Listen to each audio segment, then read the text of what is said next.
welcome back, everyone. Here we are for Amazon's Pride, my first and very first women's online chess tournament. I am extremely excited and honored to be hosting it together with women Grandmaster Jennifer Shahade. And there we are. Seems like round number 6 has already started, Jennifer. But once again, before we jump into the games, thank you so much for making it for us.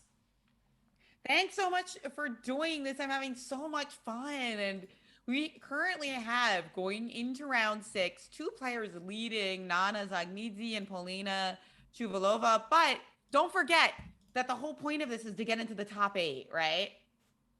So that That we is can correct. advance to the KO stage, which you're going to be calling with Alexandra Kosteniuk soon after the Swiss part ends, right?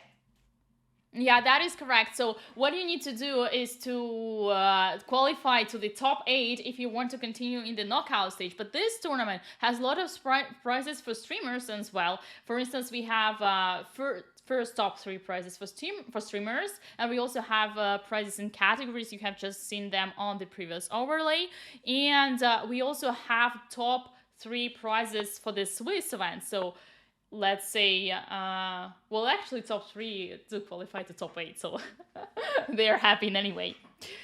Either way, Jennifer, here we are with the game, and this is the board number 1, I believe. Do you want to have a look at some other players in the lower seed as well? Sure, absolutely. I mean, this one looks very solid for both players playing well. I'm sure it's going to blow up in a couple of minutes. So before that happens, yeah, let's take a look at some other games. We've got so many great players. You know, Anna Kramling is playing against Sky Blue 19. Might be nice to kind of check in on Anna Kramling. Okay. She's a top streamer here. Anna Kramling, Sky Blue, you say? Anna Kramling is playing. I know Nemo is playing. Okay, we got Nemo. Here we have Nemo. Nemo is facing Daria Voigt. Daria Voigt is very strong Blitz player from Russia. Yeah, somehow I don't have the access for... I have access only for something like top 20 boards or so. Yeah, I get it because you're using like a different program. Understood. Okay. And by the way, Nemo is doing really well. I think she came 1 round late. And she's won all her games since then. Oh, I found Anna Kramling. Sorry for interrupting you. You found her? Yeah, I have Anna Kramling. Here we go. Oh, here she is. Anna Kramling playing against Sky Blue. White looks like they've got a really strong D pawn here. Yeah, that is correct. Okay, wow, and the c4 pawn protecting d5 pawn, yeah, those look really nice. Let us count the material, not the easiest thing. Seems like white is a pawn up. Yeah, it's hard to sometimes count at those times, but that not only is that d pawn strong, but it's also an extra pawn. So yes, good job to Anna. Looks like she's got a promising position, but I'm honestly really excited about that Nemo fact. That she started late and she's doing so fantastically. But guess what? The game between Nana and Polina has kind of blown up. Well, I don't know. It's blown up. It's gotten really interesting. So let's see how those top boards are doing. Wow. Okay. So let's see. Top. You said Nemo. Well, Nana, I think, is doing really well now. So, I mean, she's got a beautiful position here. Look at all the white pieces. They all just look fantastic. Oh, wow. Okay, this bishop on c6, we have already seen a piece before in this tournament on the c6, and it was a knight. Now it is a bishop. That rook on c8. It doesn't look like a rook. I mean, it was probably even better on b8 than it is now on c8. But I guess Corona 91, I think it's Gulnar Mamadova, and she probably doesn't know what to do with her rook. You know, Jennifer, sometimes it's a good strategy, even if you don't know what to do and you see that the move that you want to do is an ugly one. It's always better to do it than to just waste all your time and eventually come up with something like completely panicking. Exactly. I mean, time management is so critical in this. And if you want to, we can take a look at some of those other players who have 4 points, because I think the key here is for those players who are just outside the top boards, right? That's where we're going to really see who ends up qualifying. Katerina Lano, for instance, playing against Vanina, very important game. Now, I was wondering about the move knight d4 or d4. d4 played, trying to take Yeah. advantage of that pin. Yeah, also getting rid of the double pawns. This is a good thing. Very smart indeed. It looks like white should be good here, but somehow Valentina seems to be holding on to everything. Oh, right. Yeah, surprisingly solid for bishop for black. Knight e1 seems like a really good move, actually. Looking for that beautiful c5 square. If you tried to take it, bishop d4 was coming into the position, I think. So that's why she didn't try to take that pawn on c5. Okay, this knight is looking fantastic on c5, and so does the bishop. Just taking the pawn. That bishop on b2 looks like a very ugly one, but it is opposite castle's position, and in opposite castles, the most important thing is to start the attack soon, and preferably sooner than your opponent. And this usually decides whoever wins the game. Also, Jennifer, it is opposite colored bishops, and opposite colored bishops, once again, it's all about the attack. So probably that's why the bar says that white is so much better here. Yeah, I mean, rook d3 and rook a3 just doubling up rooks, and because you don't have a dark squared bishop, it's so hard to protect a7. Rook d7 allowing rook takes a7, but white said no. They're going to try something else. I wonder why the computer hated that last move so much. There must have been a tactic there. But either way, white is really encroaching here because rook a7 is on the board. Ooh, and that sounds like a future mate is coming to black's king. Wow. Yeah, what's the way to do it here? It looks like there should be so many mates. How do we do it?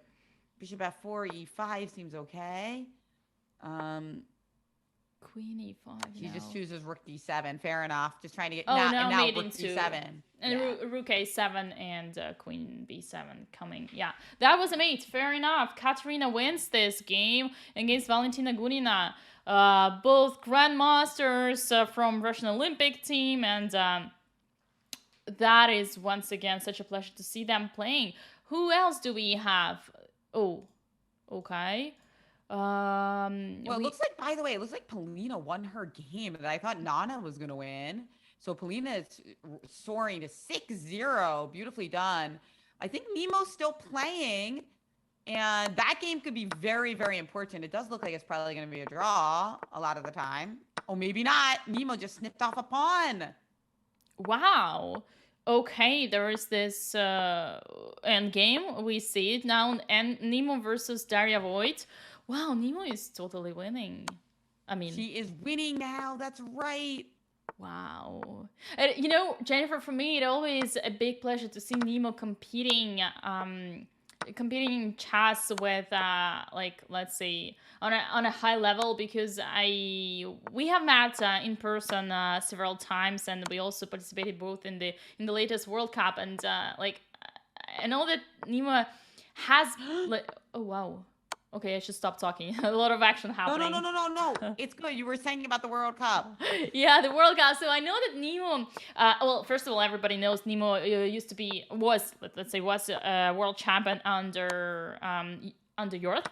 And then she stopped competing professionally. And I think it's a question of motivation. And this is why, like, for me, like, on a human level, it is... in a personal level, it is always nice to see her back to business. You see what I mean? It's too early for her to retire.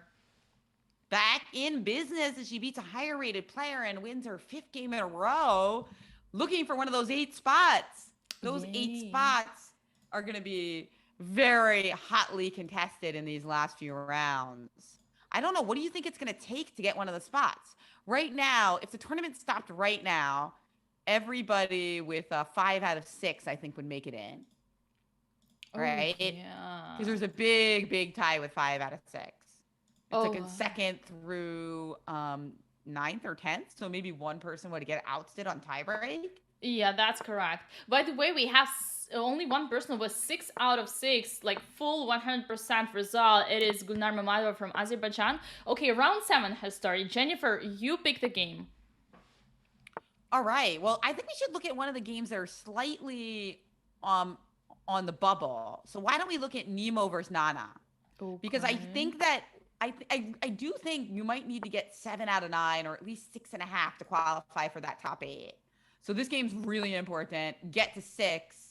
You know, your chances of getting into that top 8 are very high. And look at the game. It's a very exciting opening. We have a Sicilian, and that's my favorite opening for both colors. So I'm glad I picked this one. Bishop d3. Okay, overprotects the pawn on e4. Correct. But it also loosens our grip on d5, which is, you know, that's the bad part about it. Wow. I'm not a huge expert of Sicilian, especially open style. I always try to avoid it with white going to Rossolima, and I play like Caracan for black. But what I do know about Sicilian is it's to attack. And it's what we are here for on Amazon's Prime, to attack and to fight and to show our strength. So try it sometime. Just move the pawn one more square. You have the power to do it. Maybe. I think it's a question of style, you know. Although there are Sicilians with pretty solid approach from black, or no. What actually? So here's the thing about this position. I like both sides. They both have these attacking ideas. Black is trying to get a knight into c4, which will create a lot of fun tactics. White, on the other hand, I mean, look, Black's king has not castled yet. And if she does can't castle, there's still going to be an attack. Queen is really well placed on g2. G5 is coming. So, yeah, I don't know who I like here. Maybe White a little bit, because I feel castles g5 is really exciting. It looks like a really exciting idea. Yeah. And if I can't castle, I mean, my position can't. I don't think it's quite. My attack on the queen side is not quite good enough to justify not castling at all. Well, one think about having to move h6 in. Okay. You almost would prefer not to have h6 in, right? Because it kind of provides a hook for White to attack us with, right? Yeah, I like the fact that you brought this in. In fact, moving the pawns that protect your king in any position wherever you have a risk of getting attacked is always creating the hook for opponent to open the files and therefore to attack. And I think that Black was really scared because she spent an entire minute in a Blitz game. That's like spending an hour in a regular game. So she was extremely concerned. Nana does not like her position. That's what that tells me. Yeah, wow. Nemo is on fire. Make sure, guys, that she has her chat on Amot mode. It doesn't get your extra help. No, I'm just trolling Nemo. Yeah, this is, by the way, Jennifer, we haven't mentioned it, but like players who stream, they are supposed to have their chat on emotes only mode when they're playing the game. But on practice, it is true that it's everything after all is on your own. Your own morality. You see what I mean? Right, totally. So you don't want to get ideas from players, but I'm sure Nemo and all the players in this wouldn't anyway, but that makes a lot of sense. So knight d5 here. I'm starting to like it less for Nemo because look at what happened with Nana's move bishop g5. Turned out to be really smart. Maybe there was a good reply against it, but now my whole idea of playing h4 and g5 isn't happening because the bishop has stopped it, right? So very smart play. Okay, the computer somehow hates the move rook e8, maybe because of like knight f5. Why does it hate this move so much? But knight f5, you can play bishop f4, right? Yeah. Anyway, we'll see. Bishop g5. I mean, I'm still tempted to play knight f5 here, but we also have to look at rook f5 and knight e6. Maybe that's what it is, that if we play rook f5 or queen d2, it's hard for you to play f6 because I get to sink my knight into the beautiful e6 square. With a check to your queen. Nice. Okay. So a very unpleasant position for Black. And she's only got 20 seconds. Remember that 1 minute think that she took earlier. That could come back to haunt her. Yeah, absolutely. Well, 1 minute, whole minute difference in time is a very big thing. And Well, Nemo is also very strong in bullet, and when it comes to those seconds, it's about your bullet skills. We will also have bullet tiebreak in the knockout, by the way. That's a funny thing, but we'll talk about that later once we reach the knockout. The knockout. That's right. Okay, so looking fantastic. Karinova plays knight f5, forcing queen d8. The pawn on g5 is still protected. Can Nemo get this done? It looks so fantastic for white. I'm not sure about the move c3, though, because I liked having the diagonal to play like queen c3 and try and checkmate. Queen f2 now threatens queen d4, which would be a double attack on the knight and g7. Yay. But you do have knight e5. Oh. So maybe it's not totally winning. Maybe knight takes g7 first is better. Queen f6 check. Now what Nemo needs to do? Okay. I mean, this is just great for white. Oh, yeah. Absolutely. But Nemo's just trying to focus on playing quickly and keep the time advantage. I mean, that's really smart. Yeah, she really needs to continue creating those problems to her opponent in order to make her suffer and, oh, yeah, she's suffering here. I mean, Nana's just gearing up to play maybe rook takes f5, because after rook h1, queen h7 and queen g7 threat is devastating. So she had to try this. And good for her, because her position is a lot less terrible than it was before. And that's why she's a grandmaster. She does know how to keep things interesting when it looks totally over. Oh yeah, that's about grandmasters. Once you become grandmaster, you're always grandmaster, and you have this skill of trying to come back from. Oh, wow! I'm so sorry, Jennifer. I'm so sorry. I forgot I was not alone. And wow. She did it. She went on time. That's what happens, man. 1 minute. A 1 minute thing. There it is. Nemo, great win. Nemo just beat Grandmaster Nana Zagnidze from Georgia, 2500 elo-rated player with the board chess. Oh my god, Jennifer, that might be fulfilling the collection of Nemo beating Grandmasters might be one of... I don't think she beat many of them, at least the Grandmasters being females. That's also a good fish. Amazing. Fantastic game. Maybe poker helps your chess. You should try it. You gotta think in a different, fresh way. So, there certainly is some value into it. Just hard to combine both. But I think some people have told me that playing poker helps your chess because you become more practical. Like, poker is a more practical game than chess. So, it can help you with your practical thinking.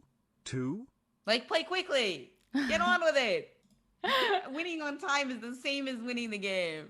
Love it. Oh, we still have some games from this round number 7. And here we have a rook endgame. Valentina Gunina versus Butterfly. And Butterfly is, remind me, Jennifer? Butterfly is not an American player. No, she is from India. I actually don't know which player she is. Either Bhakti. Bhakti. Kulkarni. Yeah. Oh, sorry, Kulkarni. Kulkarni. Yeah, one of those. One of them. Yeah. That's beautiful. Cool. Beautiful name, Butterfly. I love that. Okay, and she just won her game as well, bringing her to 5.5 points. Excellent. So what do we got at the top of the standings? Let's see. Yeah. We've got Zabival, Alina Bival. Yeah. Yeah, so right now we've got our top 8 with 5.5 out of 7. If we stop the tournament now, Butterfly would be the last player in. So 5.5 out of 7. So if he continues like that, we're going to need 6.5 points to qualify for that knockout. Oh my god, Nemo is playing on the board number 2 with yet another Grandmaster and European champion, Elena Danila. I'm so excited to see this one.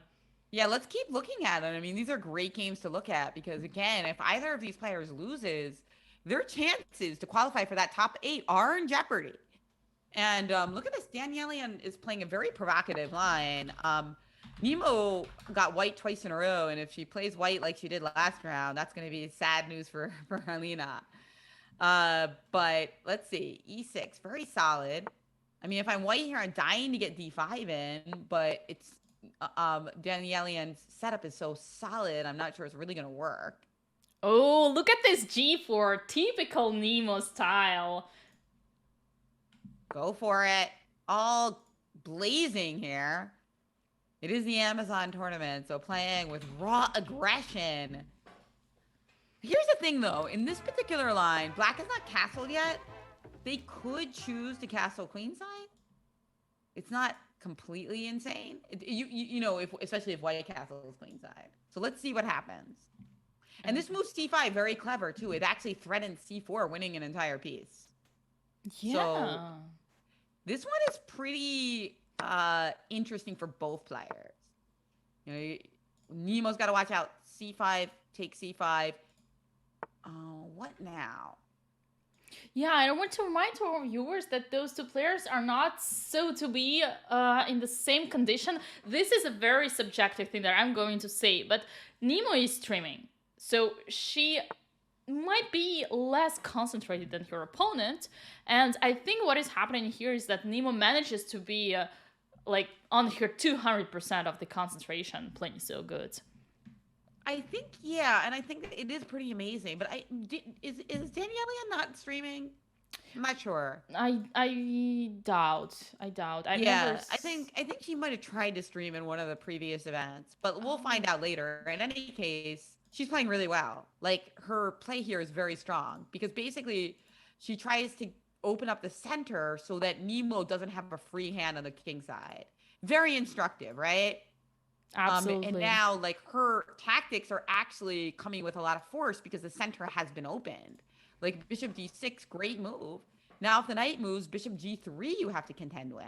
Ooh, and one cannot play chess without castling, and yeah, something needs to be done with this king on e1. Yeah, this looks quite good for Black all of a sudden. I mean, even a move like queenside castles here is Black, and suddenly my rook is on the same file as your queen. I'm sure there's better moves, but I think that White's position looks very scattered. Like, the pieces are not in great harmony right now. Knight e5 looks like a great move, very tempting move, because knight takes f3, check is threatened. And knight c4 is also threatened, so I have no idea. The computer didn't like this move, but probably because of Nemo's move. Bishop takes b5 check. Fantastic idea. Wow. Uncovering an attack on the d6 bishop. Well done. Attack with the check. Well done, Nemo, indeed. Well, what about king e7? Is that not winning? Okay. King e7, rook takes b6? No? Yeah. Okay, there's the double knight attack. c4 played here looks strong, and now knight takes f3 check is also on tap at any moment. So White is currently up a pawn, but Alina is definitely going to win it back. Okay, bishop takes c5 makes sense. If you give away your exchange, at least you grab a pawn. Very smart. Yeah. Love it. This is interesting. It is not... yeah, exchange down soon to be for White, but the position, look at the bar, seems more or less equal. And well, I think this is a great game. I mean, so far they're playing fantastic because I think Nemo was up against the wall and she looked like she was about to lose. And then I think Alina also found the best path to kind of keep some kind of advantage. I think the only thing is knight e5 probably wasn't the best move because bishop b5 was a really good response. Maybe like rook d8 or queen side, something more simple, a little bit more preparation. But here she takes an f3 first. What do you think of that? Okay, this is interesting. King f2 now attacking the knight. And now... well, I still like Nemo's position. I mean, objectively, she should be a little bit worse, but she has her style. She has a better harmony among pieces. Now, the knight is attacked. This bishop on d6 is a monster. Agreed. And also, knight d4, protecting b5. And also, don't forget, Nemo also has an extra 30 seconds. So that's huge. She's just played bishop e5, forking the pawn on g7 and the knight on d4. Knight c6 chose. Rook g8. Okay, but knight h5, threatening knight f6 check. And there we go. Queenside castles. I suggested that a long time ago. But now the problem is Nemo has an extra 2 pawns with another one potentially falling on b5. Okay. But you got to be careful because rook d2 check, right? Yeah. But look So at that's why Nemo. Once again, she has more time on the clock than her opponents. King E3, great move, stopping Rook D2. Very, very strong move. Both of these players are playing so well. This is a fantastic game so far. I got to tell you, the quality for a 3-minute game is just incredible. Yeah, and I've got a message that our viewers are thinking about making a special, contributing to the special beauty prize. And in case if you are still considering this option, please do, because I believe here in the Amazon's Pride we will see, and we have already seen a lot of beauty and so many nice combinations as well. So many nice games, and look at this. Suddenly the rooks are coming into the game, but Nemo is keeping things really interesting here by pushing her pawns forward, kind of trying to keep it interesting. Knight A7 check you got to watch out for. King C7 holds things together. Now, by the way, a draw would not be bad for either player, I think.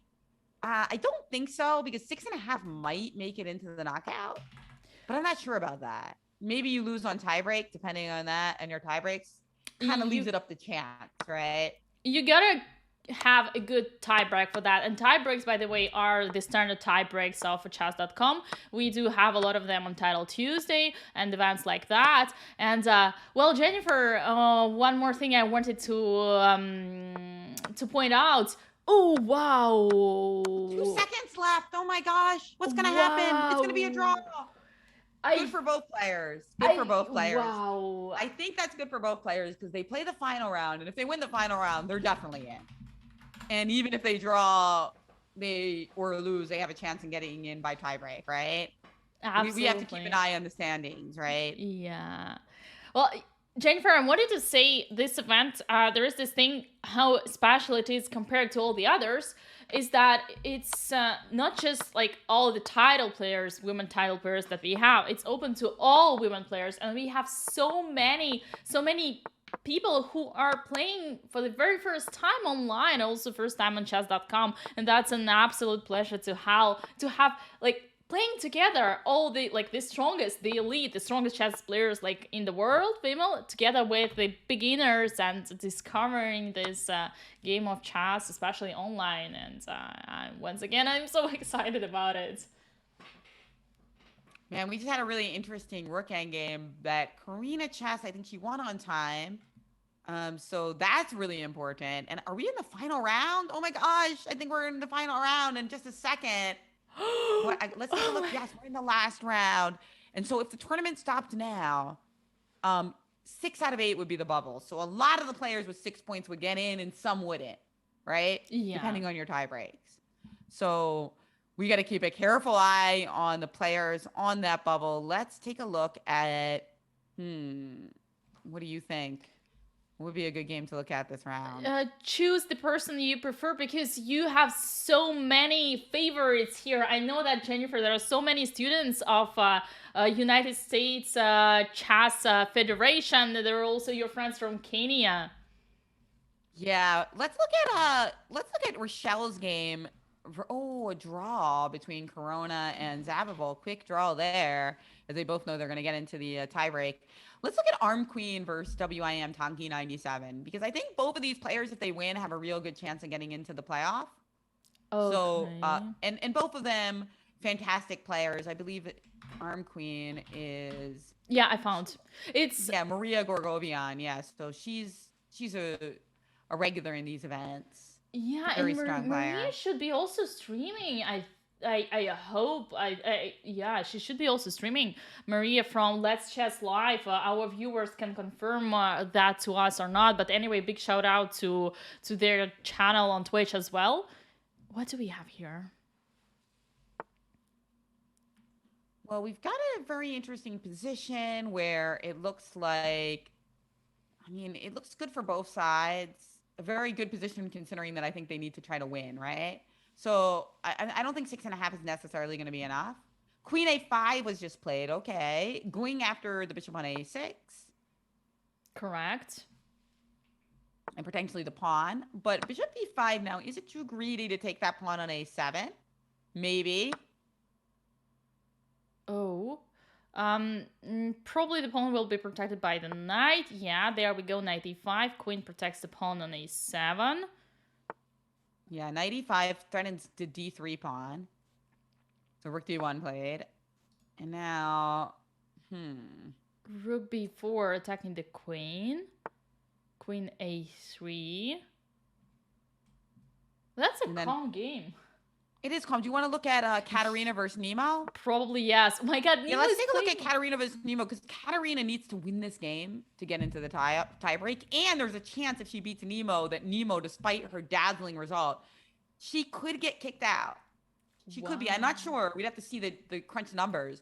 So let's take a look at that. It's a fascinating game. Katarina is going all out. She's got this beautiful queen on g5. But Nemo's got so many pieces defending. So how does Katarina twist the knife in here? Can she? Wow, I can't believe Nemo is on the board too. I'm so much proud of her. Let's see. So she's played queen h4 because I guess maybe she's trying to do a little switcheroo there, like knight g5. And then bishop f8 and h7 will be threatened. Oh, that's... Oh, there's a knight on f6 still protecting the h7. Right, that's true. So you could just take with a rook and it would be defended. I see what you're saying. Yeah, but now your idea actually works. This is a very typical one. No one attacks h7 anymore. Oh, that's tiny little detail. I really love it. Now queen e7 protecting everything, but I'm a little nervous now. For brilliancy. Just because the queen is on that same file as my rook on e1, and Lano does immediately take advantage of that by playing this move f4, which is very juicy. Indeed. And Jennifer, speaking of juicy, we have just received a donation for the beauty prize of, I believe, $200. Thank you so much to the person who contributed to that. Jennifer, we will have to pick a brilliant game.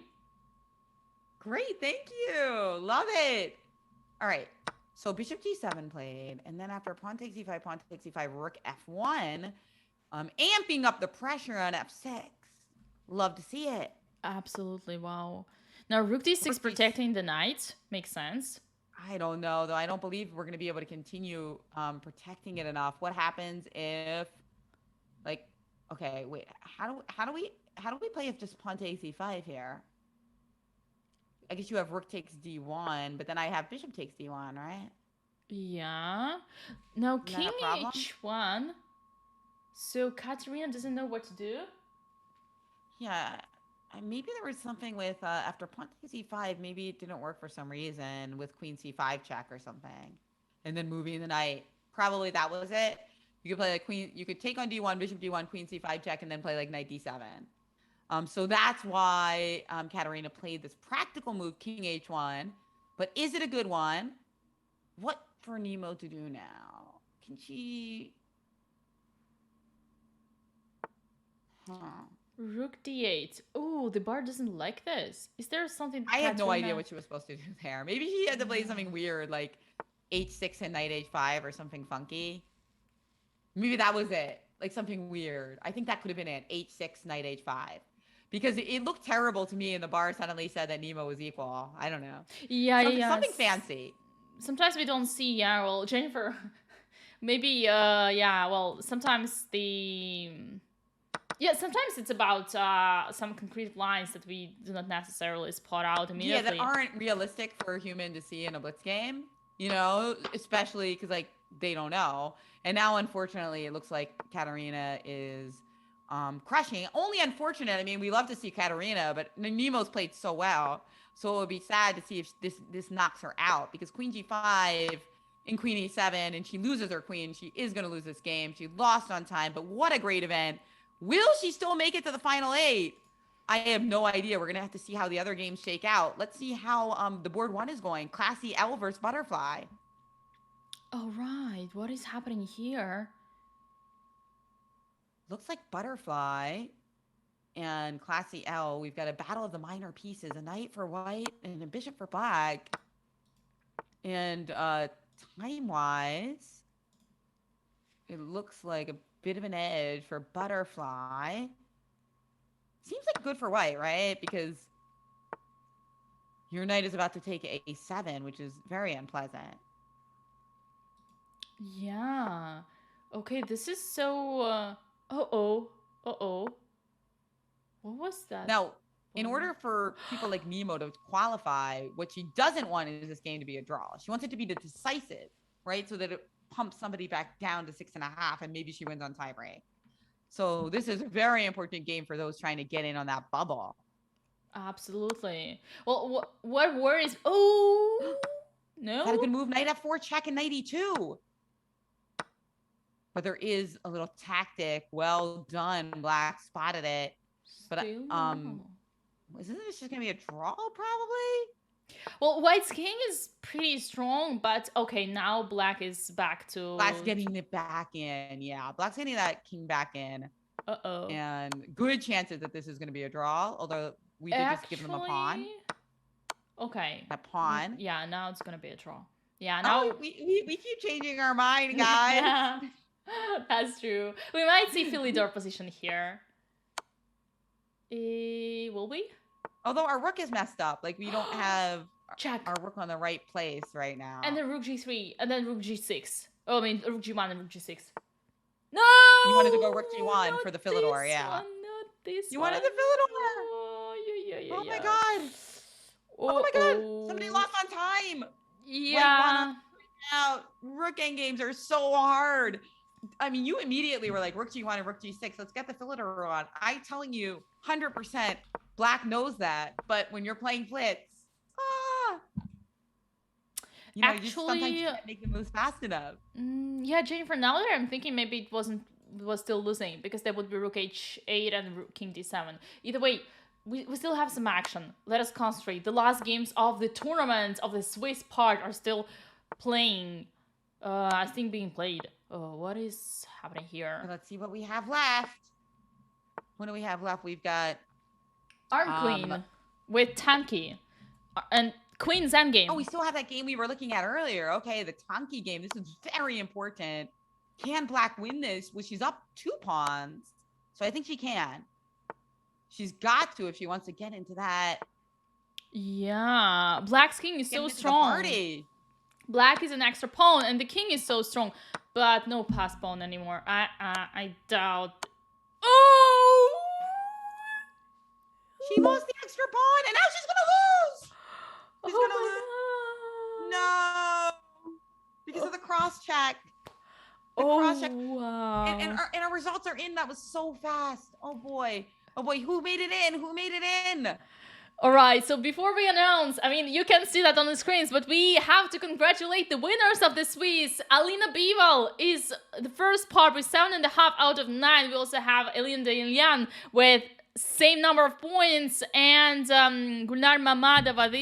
These 3 players are on the first positions. Okay, they guaranteed themselves the prizes. This is important. Now standings. Let us open this. Can we open this? I've opened it. I saw the results. Sorry, I cheated. Tell us, Jennifer. Please do. Did Nemo qualify? Well, we do have Katerina Lano. That's fantastic to see. Daria Voigt, Savitha. 10:30. We didn't actually get to see many of her games. WIM from India. So shout out because that was a bit of an upset to make it there in the final 8. Zephyr Ka also has qualified to the party from Ukraine, and Arm Queen with that cross check. Oh boy. Wow. She from Armenia manages to make it into the final 8. Unfortunately, that leaves Nemo, who played so fantastically in the bubble. But she gave us a lot of enjoyment despite that. Absolutely. And I'm pretty sure for her viewers as well, since she's streaming right now as well. And look at this, Jennifer. We've got Grandmasters who haven't managed to qualify. Among them, we had Nana Zagnidze. She's on the 13th spot only. And we also had Valentina Gunina. She's on the spot 26. We have Irina Crush.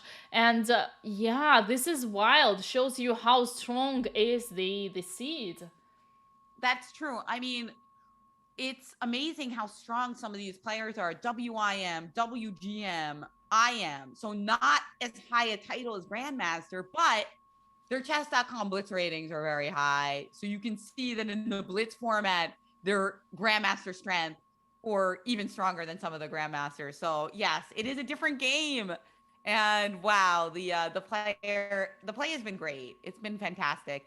You know, last year I did a couple of these events, women's chess tournaments with Alexandra Botez, and I just feel like the play just keeps getting stronger, right? Women have been playing so much Blitz online over the last year. Their level is increasing all the time, and I can't wait to see more of them playing over the board. Yeah, Because they're going to and be beasting. so do Watch out, I. boys. So do I. All right. So what is happening now is that we will be getting ready for the knockouts. So I want to spot that the first three players of the Swiss tournament, Alina Bivol and Guillermo Marva, have guaranteed themselves the prize already, and they will also fight for even bigger prize, which is going to be the winner of a KO. One player can get only one prize, but we also have a special prize for streamers, and we will see on those later on. We'll check everything, don't worry. And yeah, but as far as for now, Jennifer, we are summing up the Swiss part together with you. Well, thank you, everybody. Thank you for having me. It's been wonderful. Thank you for hosting this on your channel, the Belenkaya. Everybody should, if you're watching and you're not following, you should do it right now. You should definitely sub if you can as well, because I know how much work goes into these. I organize a lot of events myself, usually like classes for girls and events for girls. And it takes a lot of effort. So if you're enjoying the show, make sure to sub for the Belenkaya. And I'm going to be tuning in a little bit later to watch you call the KO with the amazing Alexandra Kosteniuk. So thanks, everybody, for having me, and enjoy the rest of your weekend. Thank you so much, Jennifer. And the last final shout out to you as well. You also have a Twitch channel. We have it here. It's Jen Shahade. I just realized that our cameras are mixed up. But you guys know how to find Jen. And you also host classes for girls in US chess. You have already mentioned it. And I really hope that we will be seeing more of that there, and that we might meet each other together as well on your projects as well, because wherever is being done, it is being done for women chess, and I believe that this is the goal that both of us have been working on, and that is an important goal for both of us. Absolutely. It is so important. Got to get half the board filled with ladies, guys. Make room for a whole bunch of queens and Amazons, as it were, today. But enjoy the rest of the show, and good luck to all the ladies. Thank you, Jennifer, and see you in the chat. Absolutely. Bye, guys. Bye bye.